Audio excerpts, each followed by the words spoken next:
Good morning. We're starting our walk again today in Ipswich town. Beautiful Ipswich town. Lovely day for it too. We're going to start our walk this morning on Princes Street. Princes Street was actually the first direct highway that led from the Cornhill to the lower end of the town.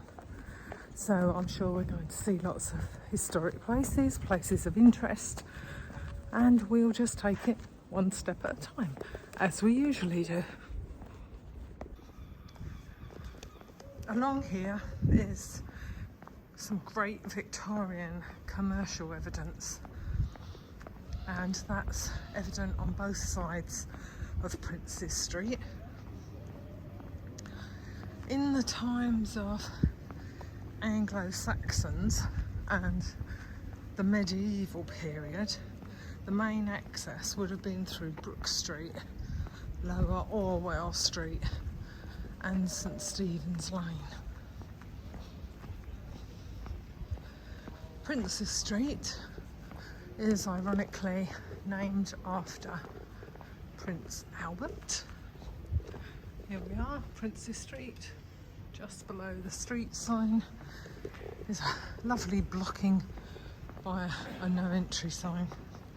Yes, Princes Street is named after Prince Albert, and even though Queen Victoria had put a 75-year interdict on royal visits to the town because someone had said something to Prince Albert about him being a dirty, rotten German when he was boarding a train, she still saw fit to name one of our streets after him. Princes Street, despite running from the Cornhill, and I'm just going to go back and show you the Cornhill here. It ran from Cornhill to the railway station. It wasn't actually created as one road. It was developed in several sections, and it was originally, I believe, intended to run from Cornhill to Friars Bridge, which is approximately where Greyfriars roundabout is, which is down the end of this street and to the left. Now, even much of that was unfinished by the time the railway came to town in the 1860s, and the wooden bridge was created over the railway station road, which ran really from Corporation Marshes and then linked Princes Street to the railway station. And it was known apparently as Bird's Garden for the longest time. I'm going to spin around again slowly so as not to make you feel sick, so that you can see where we're going. Unfortunately, it looks like the animals have been out overnight and ripped all the bags open. Now, Princes Street was still incomplete when William Hunt put his book together, The Descriptive Handbook of Ipswich, in 1864. I have tried to locate a copy, but unfortunately not been able to find one. And he described Princes Street as looking very much like what it is: a street bored through a mass of houses, gardens and lanes, diagonally leaving corners and angles of old buildings, dead walls with the marks upon them of the gable ends dislodged, and bits of lanes running off at curious tangents. Over time, Princes Street became Railway Station Road, and also part of King Street, which we just crossed, where the Cornhill was, which is now behind us. That runs up past the Cornhill and down through Arcade Street. I can't seem to find any information of Railway Station Road, and I have looked all over. I'm sure it is somewhere. And there's also no evidence that King Street was once running from Stoke Bridge to the Cornhill, and it was known as King Street. So I'm just going to pan round. There is apparently a 17th century map that depicts the division into St Peter's, St Nicholas and Queen Street, which suggests the name comes from Saxon times, which is quite interesting.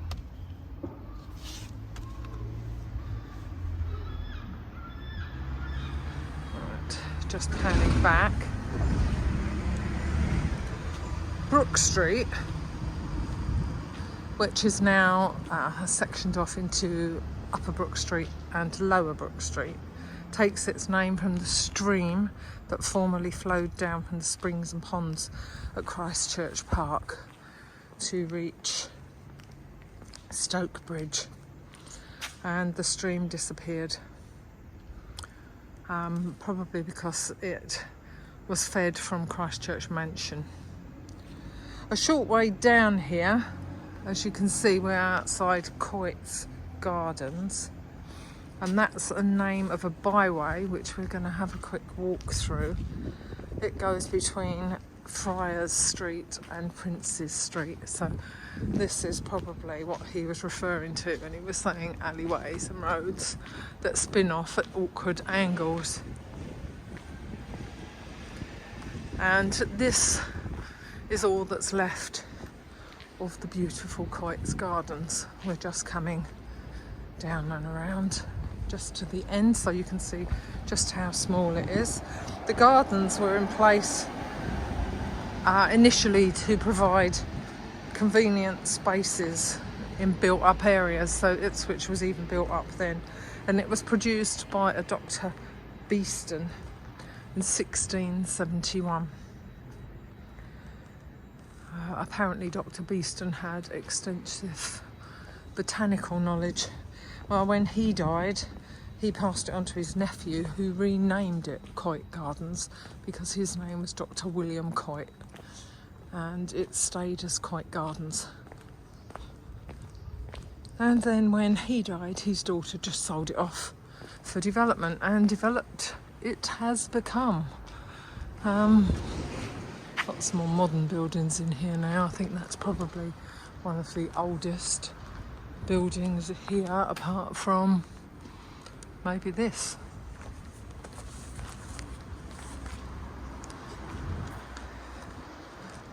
And that's all that's left. In the 17th century and the 18th century, Ipswich had a reputation for fine gardens in its area. It had lots of vineyards and orchards as well. But in the 19th century, Ipswich lost many of its gardens and orchards to urbanisation.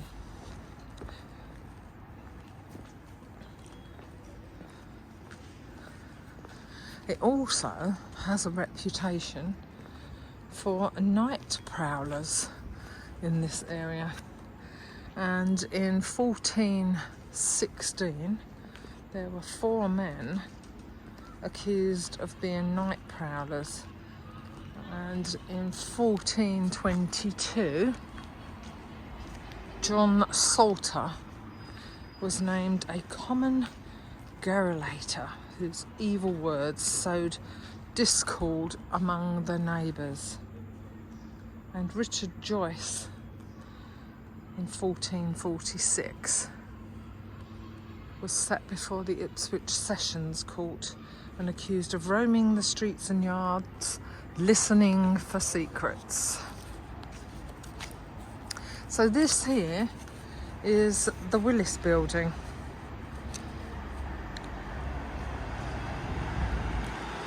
And for a modern building, it's actually listed. It's quite a modern structure, modern architecture, It was built in 1973 to 1975 by someone called Norman Foster. And is considered one of the very best post-war buildings to receive a medal.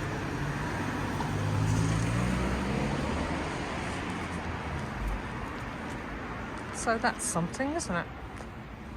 We are now on Friars Street, named after the Black Friars, and we are now going to make our way down across the road on Friars Street. We're going to go to the Unitarian meeting house.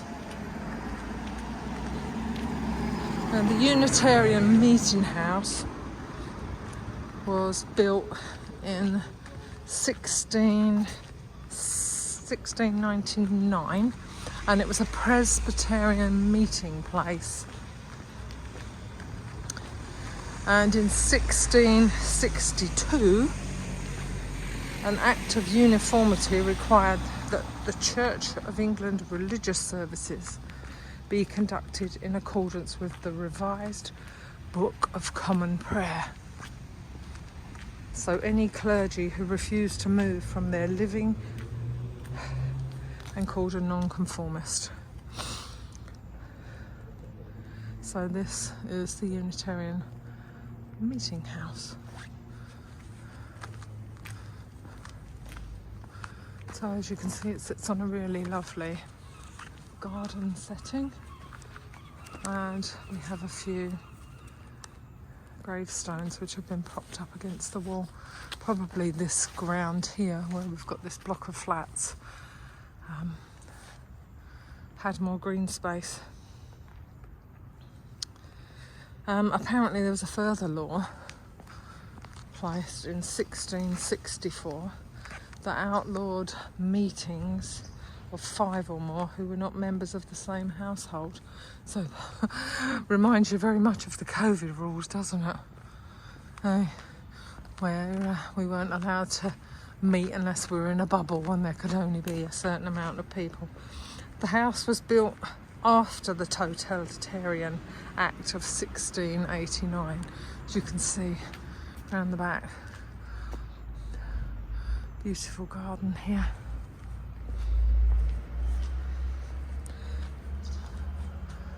Yeah, it's very nice. And aside from being open to the public on Ipswich Heritage Days,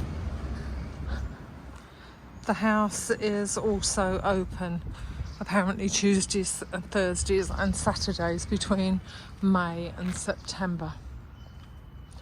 The east door has a peephole to check dissenters could safely leave the house without being observed from across the courtyard, and peep through onto St Nicholas Street.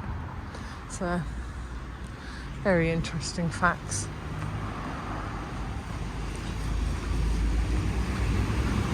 It's nice to actually see the gates open because I visited the other morning and the gates were closed. So at least today I was able to go around and have a look at the back entrances.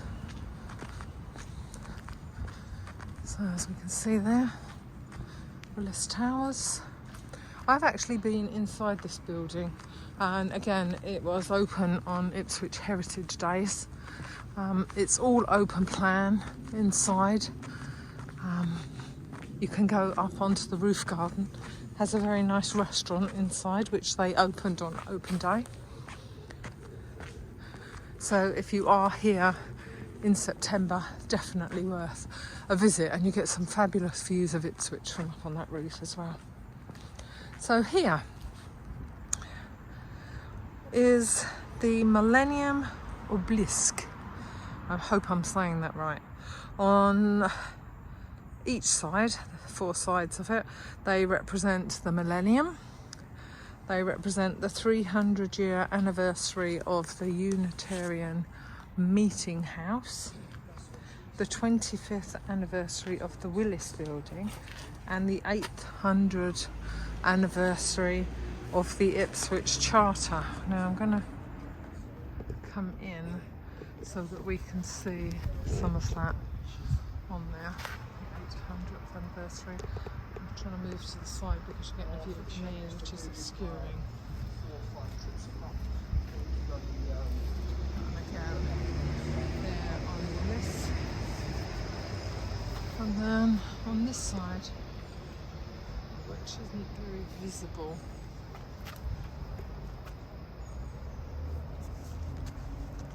we are now going to make our way down onto Cromwell Square. This was originally called Cromwell Street and lined with terraced houses. It's a short and some might say insignificant little street between St Nicholas and Friar Street, and of course it takes its name from Thomas Cromwell. Now originally Cromwell Square was supposed to have been demolished when Franciscan Way, which is this road coming down here, which is a bit of a dual carriageway, that was supposed to be demolished, and that goes up to Greyfriars roundabout. So most of the houses were demolished, and I'm assuming on this side of the road. I haven't been able to find any pictures or history on which houses they were.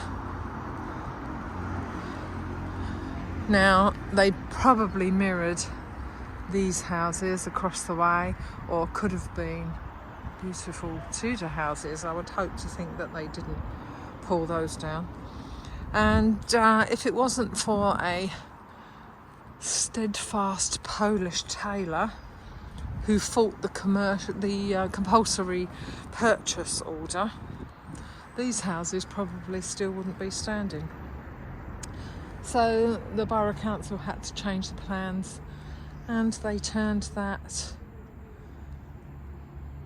road in a different direction. So Cromwell was a strong advocate for the English Reformation and was known as the Hammer of the Monasteries. And he assisted Thomas Wolsey in the dissolution of some 30 monasteries. And they raised funds for Ipswich's and Oxford's colleges that were created by Wolsey. And Cromwell became Henry VIII's chief advisor in succession to Wolsey. This is the back entrance, or the back side, should I say, of the Willis building. So as you can see, it's exactly the same all the way round, and up there is the rooftop garden. Cromwell was sent to Ipswich by Wolsey and in 1528. And he was sent to organise the Shrine Chapel pageant for the opening ceremony of the ill-fated Cardinal College. And unfortunately, as we know, Cromwell went the same way as Wolsey and felt the wrath of Henry VIII. So across the square, as you may have seen when I panned round, is St Nicholas Church. And that belongs to the Anglican Diocese of St Edmundsbury and Ipswich, and they have had offices here since the 1900s. So St Nicholas Church, as you can see, is rather exposed now. It used to be surrounded by grass, and now it sits gloriously between the car park at Cromwell Square, Friars Road and Cutler Street. So they have built on this lovely little glass annex where they have a cafe and a meeting place. This church houses some Saxon carvings that are said to predate the church. and have come from the earlier All Saints, which was from 1535. I'm just going to have a little nose round here so we can see where it goes. Okay, so it goes right round into the church. That's interesting. So they've built that annex, and they've built basically a bridging there. So yeah, unfortunately, because of the light reflections, but this is St Nicholas Centre, training, resourcing, entertaining and conferencing. Oh, that's nice. So they've captured just about everything. In medieval times, Ipswich had a wealth of churches, and each of them served their own parish every day. And although due to changes in the area, churches are no longer used, the Historic Church Trust of Ipswich has entrusted caring for them. As you can see, that's such a beautiful church. And the trust was actually formed in 1979, and at that time they took over St Nicholas, St Peter's, St Clement's, St Lawrence and St Stephen's, and with help from the Borough Council and English Heritage, they care for all these fabulous church buildings. St Nicholas dates from the 13th century. I'm just going to have a wander around the churchyard, and it's on the site of a Saxon church of St Michael, and it was actually mentioned in the Domesday Book. So as I come round here, I'm just going to pan down the road slightly so you can see Franciscan Way and what it became after the compulsory purchase order wasn't put through. Now apparently Thomas Wolsey's mother and father are buried here in these church grounds. I have wandered around these church grounds and I haven't been able to find them. I wonder excuse me, I wonder if they are buried in the church, or I wonder if this could be them. I can't see any markings and there's so much growth on the top, it would be hard to read it. So as you can see, that lovely glass addition comes around this side of the building as well. It's definitely worth a visit.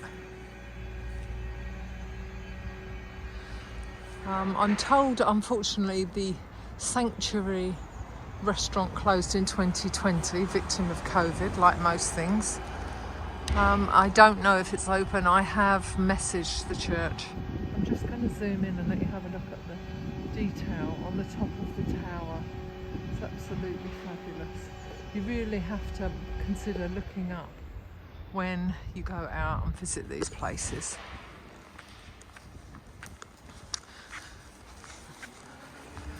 Going to go back now through the churchyard.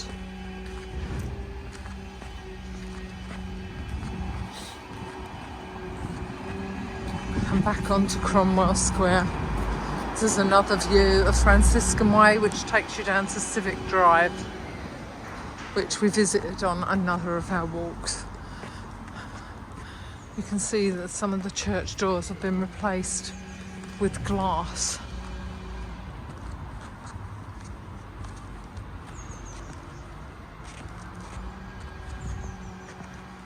Lovely reflection of the church in the Willis building. That's one nice thing about it. It gets to look back on itself. So we're going to walk through the car park, and at the northern end of this square is a memorial to England rugby legend Prince Alexander Obolensky. He was nicknamed the Flying Prince. Obolensky was renowned for his defeat over the New Zealand All Blacks in 1936. and he had escaped the Russian Revolution in 1917. Unfortunately, he died when his fighter plane crashed during World War II. So there he is, the Flying Prince. And I dare say most people just wander past and don't really pay much attention. And it does say quite there, rugby legend. A winger known as the Prince of Pace scored 2 breathtaking tries in his international debut against New Zealand at Twickenham in 1936, bringing England's first victory over the All Blacks. His second score is called the greatest England try ever. He once placed an international rugby trial at Portman Road Football Ground. Interesting. Shame he died at the age of 24. He would have had so much more to give.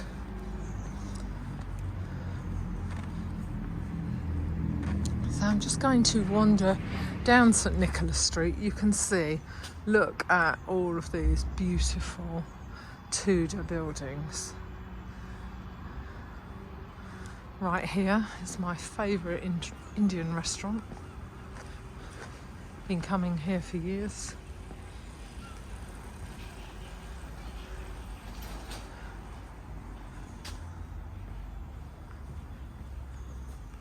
And an old-fashioned sweet shop, gallery, cafe,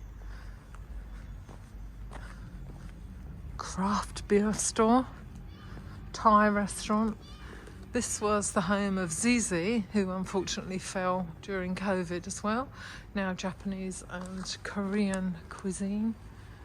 A bar, extremely busy overnight, so definitely somewhere to come if you want the atmosphere. So as you can see, St Nicholas Street is a mixture of both authentic and fake Tudor buildings, and a way to tell is if the timbers appear straight. They date from the 1930s, so that's the telltale sign.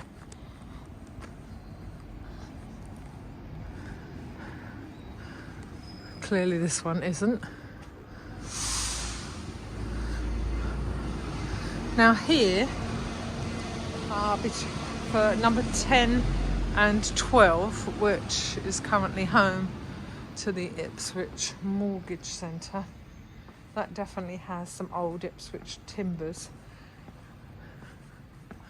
They're very twisted, as you can see. That's a beautiful property. You can see it's starting to lean, which is fabulous. I love all the wonky buildings. Many of the buildings are constructed here of old and new. So you can see a lot of the buildings are jetted out upstairs with the overhangs.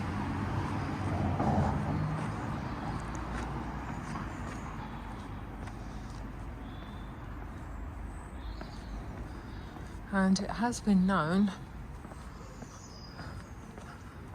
from times of old that people would not only throw their rubbish out from their top windows, probably because they merchanted from the lower and then lived above, but they didn't only throw out rubbish, but if there were stall holders trying to set up stalls underneath, they would also throw out other things that we won't mention.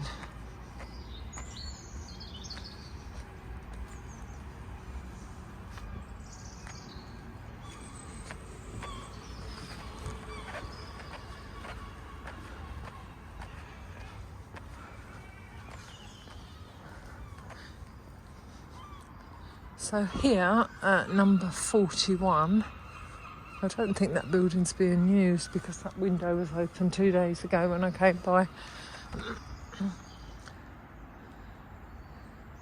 This was the home of Ipswich writer Sir Victor Pritchett, and as you can see, there is a blue plaque on the wall.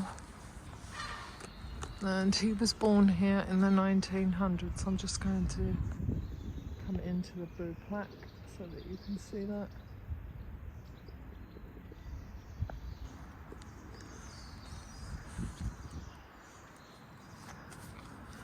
I'm going to carry on down here.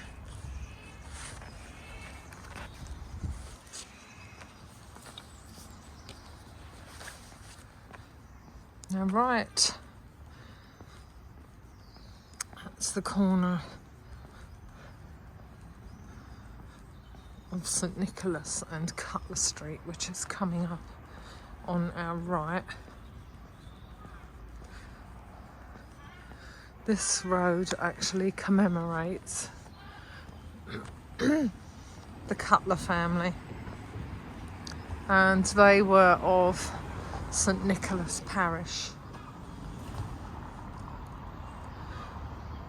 and members of that family held offices of bailiff, justice and coroner in the borough in the 17th century. So, right to have a street. I can see someone's actually painted that sign. That's actually a cast iron sign, so it was looking a little rusty, and of course we have the new one on this side. There's other examples of the cast iron signs in the town. They can be found on Parliament Road, Upper Orwell Courts, Northgate and Lloyd's Avenue, I believe. So William Cutler in 1620 left £100 to be laid out in land of the yearly value of £6 to be divided among three poor people. I'm just going to pan back so you can see the rest of St Nicholas Street, and as you can see there's quite a few beautiful Tudor buildings down here. There's some quaint little stores too on the left hand side here. If you're looking for something unique, I think this part of town tends to get a little bit ignored because it's off the beaten track.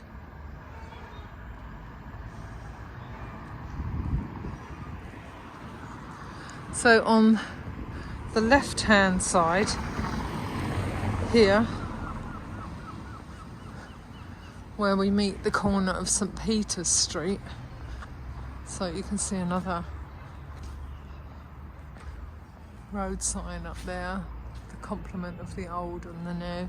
This is Rose Lane, and Rose Lane takes its name from an inn, the Rose Inn, which was a 17th century pub, and that formed the boundary for the St Peter and Paul Priory land. It was previously known as Curzon's Lane, as the land bordered Lord Curzon's mansion, the Count of the Holy Roman Empire. Now, across from Rose Lane is the Sailor's Rest. This is quite a magnificent building.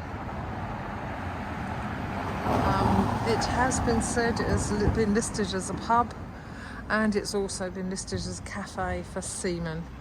There doesn't appear to be anything that I can find that suggests that this was a pub.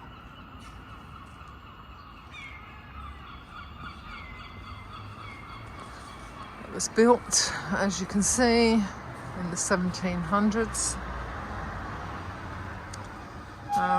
It has a plaque to be used for the benefit of the sailors. So we need more people like this who create these places. It was said that this building was due to be demolished in the 1970s, and apparently a couple of members of the Ipswich Society were so put out that when the inspector came to look at the building, they actually jumped up and down on the rafters to prove that it wasn't worthy of being demolished and should be saved. You know, I really appreciate these people, the passion that they put into retaining all of our heritage. Without them, we wouldn't have beautiful buildings like this.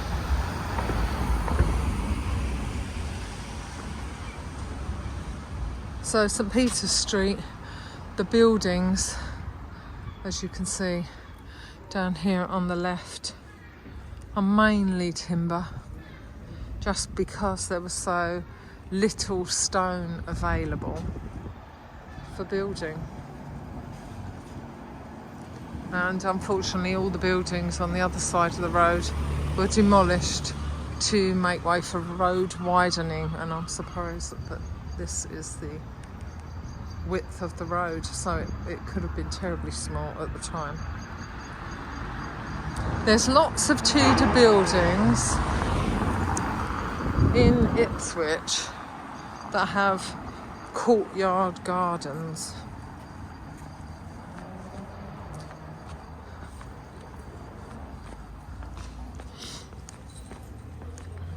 And there's one that remains on St Peter's Street. And there's another on St Stephen's Lane. So if we have a look through here, you can see this beautiful courtyard garden. It's lovely to sit in here, have a coffee, a sandwich. It's just so pretty during the summer. Across is another courtyard garden. This is behind the Tavernetta, and we'll just have a little peek through here. There's some flats that are built at the back. So unfortunately this one doesn't have the greatest of views, so probably why it doesn't have the same selection of tables to sit outside. So that one is the Thomas Wolsey, which has the beautiful courtyard garden in the back. And we'll just come along and I'll show you the lovely array of stores that are here. Get some really unique things. And right here is St Peter's Hall. Behind us.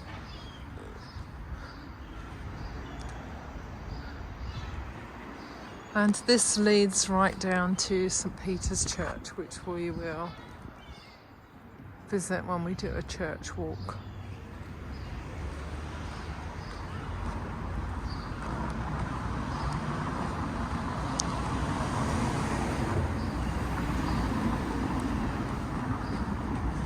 We're going to walk down and have a look at the place where Thomas Wolsey was born, grew up. He was the son of a butcher in the town, and of course we all know his fame and what he achieved and what became of him.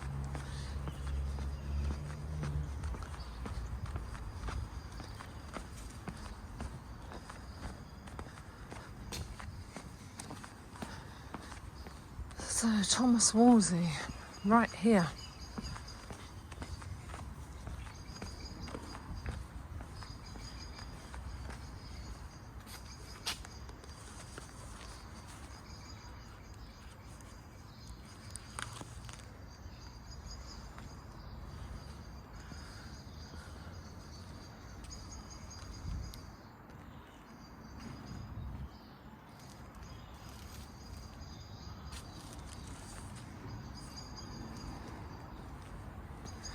So here, at the corner of St Nicholas and Silent Street, there's number 47 St Nicholas Street.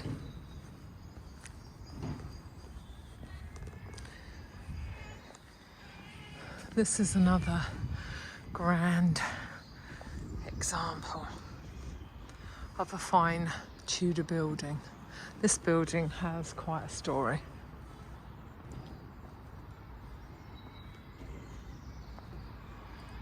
And it has a fabulous overhang, as you can see.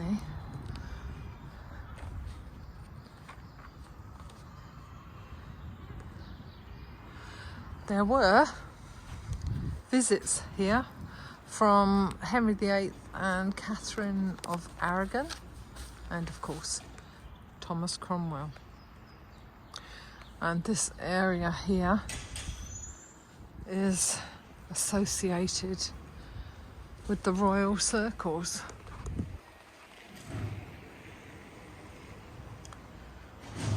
Which has been lovingly termed as Ipswich Mafia. The King's sister and her husband were resident here. And across the way here, on the corner, is the birthplace of Thomas Wolsey, the King's Chancellor, Cardinal Wolsey.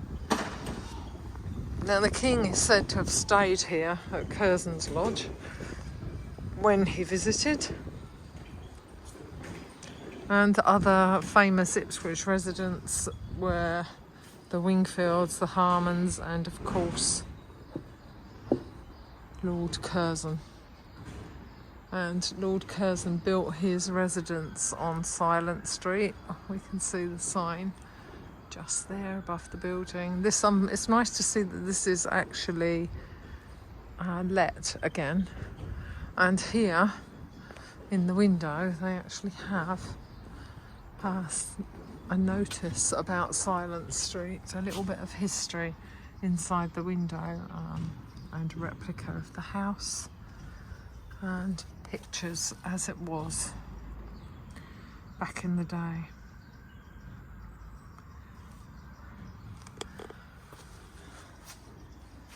And as we can see, if you're interested, there's a summer street market, St Nicholas and St Peter's Streets, on the 25th of June, which is a Sunday, which is nice. So Lord Curzon built his residence on Silent Street in the 1500s. He is said to have accompanied the king to the Battle of the Field of Cloth of Gold in 1520. And Curzon and the Cardinal were familiar to each other, as the Cardinal tried to acquire Curzon Lodge. I'm going to go past and pan back, and then we'll have a look around the back.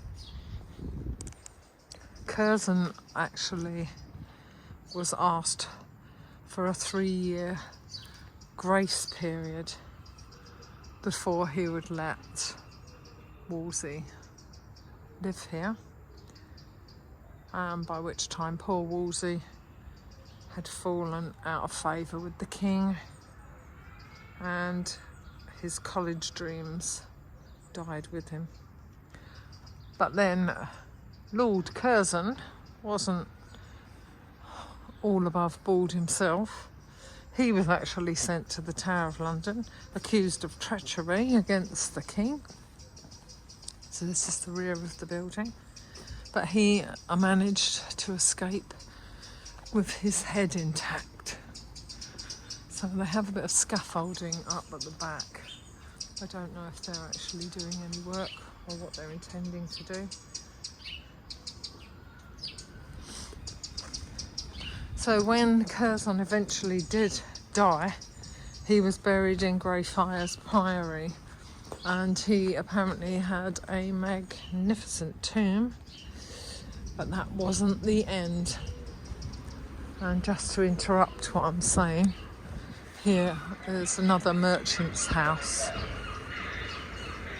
We're going to get interrupted by the bin men coming around doing their job.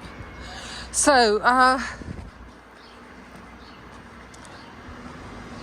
at the dissolution of the monasteries,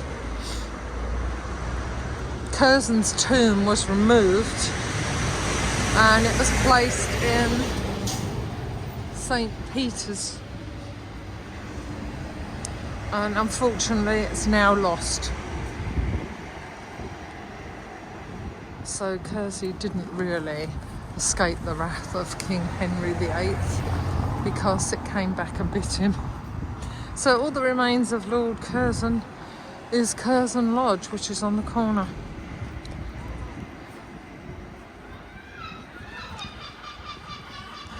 The colourful history it had. I'm just going to turn around and pan back down Silent Street. After Curzon's death, Thomas Manning, who was formerly from the Prior of Butley and the first suffragan Bishop of Ipswich, took the residence in the house, and it was then granted to the bishops of Norwich, who used it when they visit the town. Now, Bishop Wren used the house to set about the town's non-conforming ministers and church wardens. He was later chased out of town by an angry mob. He did, however, get revenge with his Court of Star Chamber. And apparently the Star Chamber was so called after the star-spangled ceiling of the room where it met the old palace of where they met in the Palace of Westminster.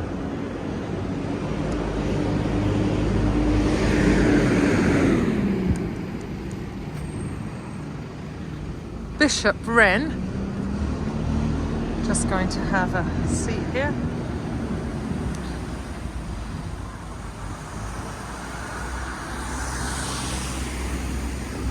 Let you take some of this in. This is the old cattle market, which we'll talk about slightly.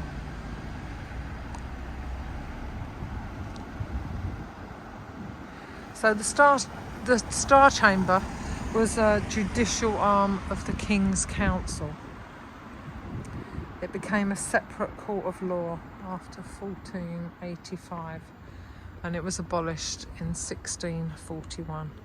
Matthew Wren was the brother of another famous Wren you may recognise, Christopher Wren of St Paul's Cathedral fame. What a fabulous town this is. There is so much history. And during the 17th century, the house became a hospital for the sick and wounded in the Dutch wars, and later a pub called the Elephant and Castle. Then it was rented out to a chemist, and it's had a variety of different traders in there since. So we are now at the end of Silent Street. We are on the cattle market, and we are standing outside what was a pub called the Blue Coat Boy.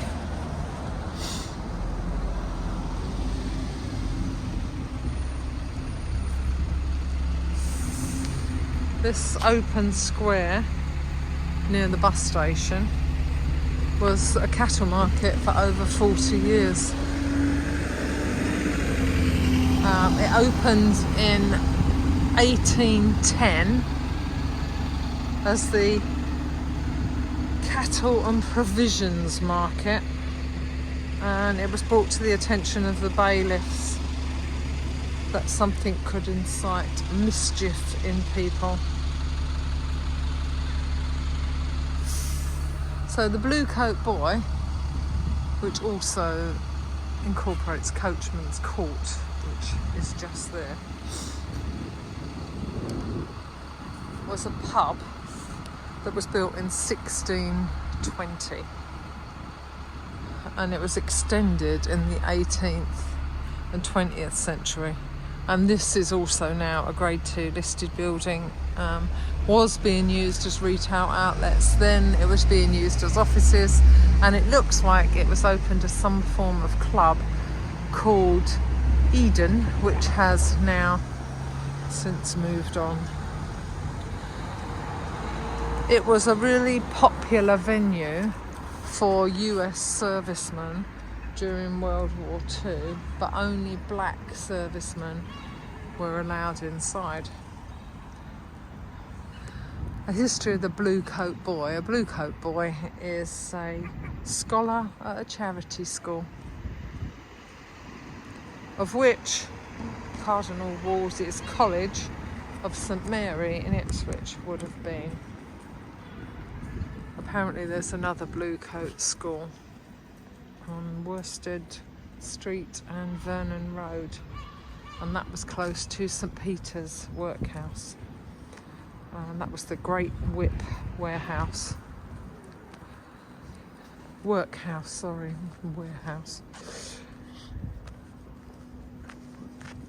So this pub closed in 1988. Another victim in the town. On the corner here is the Plough Inn. Now there's a few stories that go with the Plough Inn, and the address has changed quite a bit over the years, although the pub remains in the same location. Just going to pan round. Originally its address was on Turret Lane, which would make sense, as you can see the Turret Lane road sign just on the wall here. And then it became St Stephen's Lane in 1855, 65 and 69, and Old Cattle Market in 88, 91 and the 1900s. And since 1904 it's been listed as number 2 Dog's Head Street.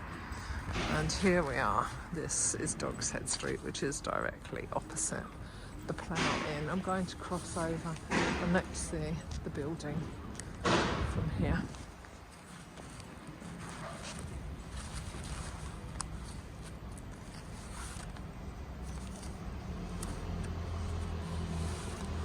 And this is Dog's Head Street.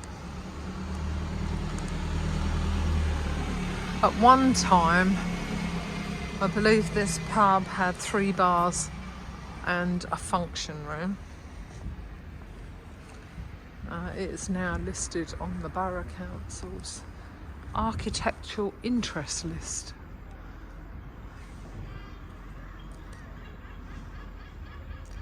And it was turned into a nightclub, and then it closed for a while, and in the mid-1990s it was run by Tap and Spiel. And it's now part of the Stone Great pub group. Dog's Head Street got its unusual name, of course, for the pub. It was once called the Dog's Head in a Pot, and then it was called the Dog's Head in a Pottage. And the entrance originally stood near the provisions market,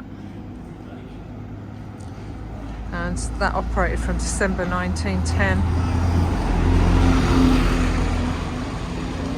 and that would have been around here. Could have possibly been where Sainsbury's is on this side of the road.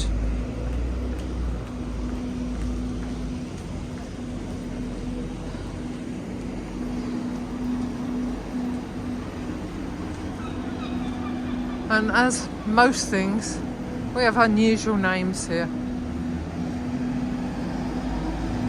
And the name Dog's Head in a Pottage apparently comes from an old saying in Holland that if a man arrives home late for dinner, his dinner is likely in the dog's pot. And it was a warning to men not to come home late for your dinner.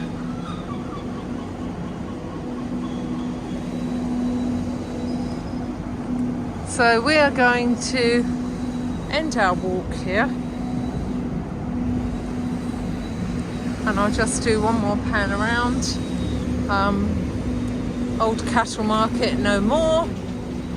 We do actually have a lovely gate here with a nod to Saxon history on the gate.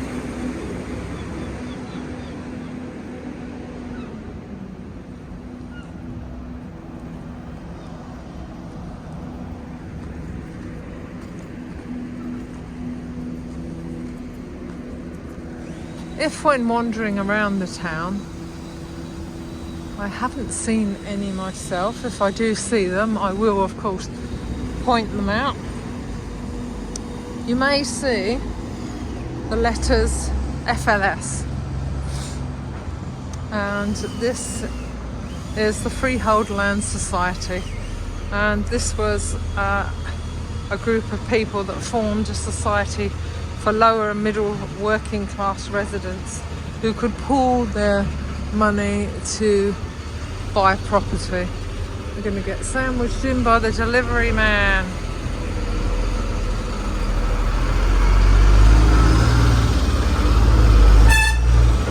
Great advert for Kingsmill bread.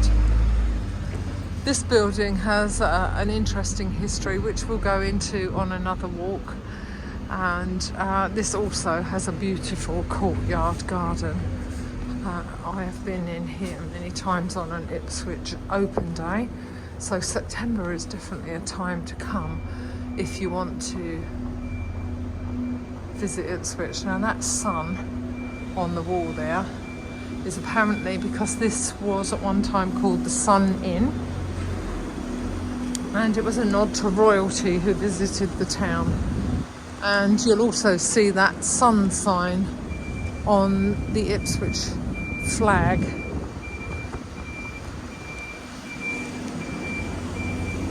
This building, when I came on a Heritage Day, was empty, and I can see that it has now been opened. And looks like a little specialty artisan store, which is great to see it being used. Open Wednesdays to Saturdays.